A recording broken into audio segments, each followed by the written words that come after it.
40 থেকে শুরু করে 120 পর্যন্ত স্পিড আজকে ওঠানোর কথা আছে। দেখছেন যে টেস্ট রান চলতেছে। 10 মিনিট পর পর একটা ট্রেন আসবে। 40 থেকে শুরু করে 120 পর্যন্ত স্পিড। সেতু চালু হলে আগে দেখা যায় আমাদেরকে এখানে অনেকক্ষণ দাঁড়িয়ে থাকতে হতো।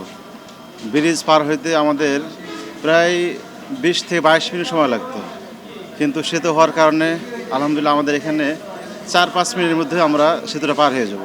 এখন তো ট্রেন আপনার পুরাতন সেতুতে আসতে হলে আপনার হচ্ছে একটু লেট হয়, মানে স্লো আসে। আর যখন নতুন সেতুটা উদ্বোধন হবে তখন আর ওই স্লোটা থাকবে না, তখন দ্রুত আসতে পারবে এবং আবার আমরা টাইম টু টাইম যেতে পারবো, যেখানে যাইতে ইচ্ছুক আর কি যেতে পারবো।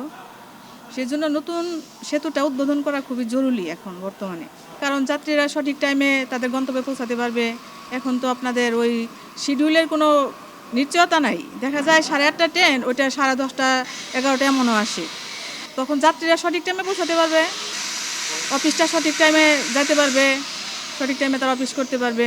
সেতু চালু হলে আগে দেখা যায় আমাদেরকে এখানে অনেকক্ষণ দাঁড়িয়ে থাকতে হতো।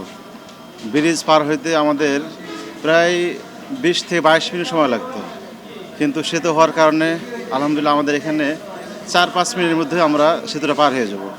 উত্তরবঙ্গে যাওয়ার জন্য আমাদের বিশেষ করে এখানে বেশি ক্রসিং হতো। এক ট্রেন 3 মিনিট, 10 মিনিট, 15 মিনিট, বেশি এমনকি 1 ঘন্টা পর্যন্ত থাকতো। কিন্তু যদি এই ব্রিজটা চালু হয় তখন আশা করি কোনো ট্রেনটাই আমাদের এখানে আর ক্রসিংয়ের মধ্যে থাকবে না, একটার ট্রেন চলে যাবে। এভাবে আর যাত্রীরা হয়তো ভোগান্তির মধ্যে পড়বে না, এরা যথা টাইমে ট্রেনে ভ্রমণ করতে সক্ষম হবে। এই সেতুটা চালু হলে যে দেখা গেছে যে এই জায়গাটায় সিঙ্গেল লাইন, এই জায়গাটা যদি ডাবল লাইন করে আরও মানুষের জন্য সুবিধা হবে। এবং সেতুতে ডাবল লাইন করছে, এটা আপনার যাতায়াতের দ্রুত গতিতে চলে যাবে। এই কারণে মানুষের ভোগান্তি আর থাকবে না আর কি, দ্রুত চলে যাবে মানুষ। 40 থেকে শুরু করে 120 পর্যন্ত স্পিড আজকে ওঠানোর কথা আছে। দেখছেন যে টেস্ট রান চলতেছে। 10 মিনিট পর পর একটা করে ট্রেন আসবে। 40 থেকে শুরু করে 120 পর্যন্ত স্পিড উঠবে।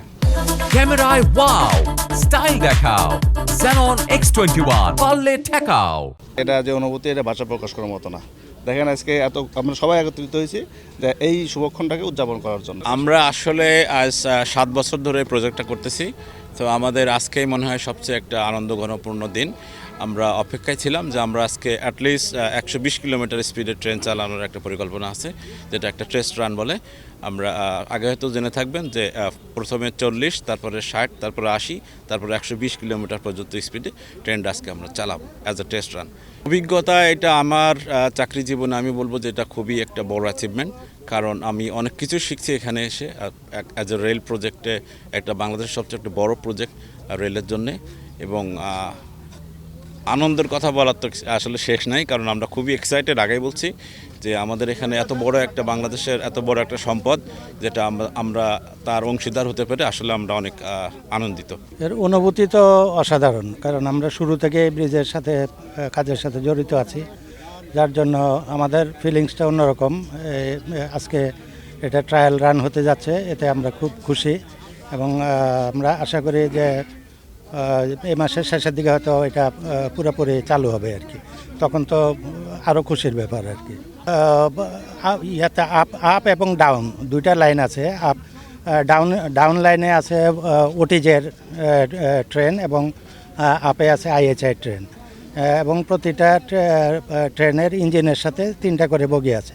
কর্মজীবনের শেষ প্রান্তে এসে অনুভূতি মানে খুবই ভালো, যে একটা দেশের একটা বৃহত্তম রেল সেতুতে আমি কাজ করতে পারে, মানে খুব আমি আনন্দিত আর কি। মানে এই আনন্দ মানে বলার মতো না আর কি। মানুষের তো অসাধারণ উপকার হবে। আগে স্টেশনে ওয়েট করা লাগতো, একটা লাইন ছিল, এখন আর ওয়েট করা লাগবে না, এখানে ডাবল লাইন, দুই দিকে লাইন সমানভাবে গাড়ি চলবে। সুতরাং মানুষের তো নিঃসন্দেহে এটা অনেক বড় উপকার হবে।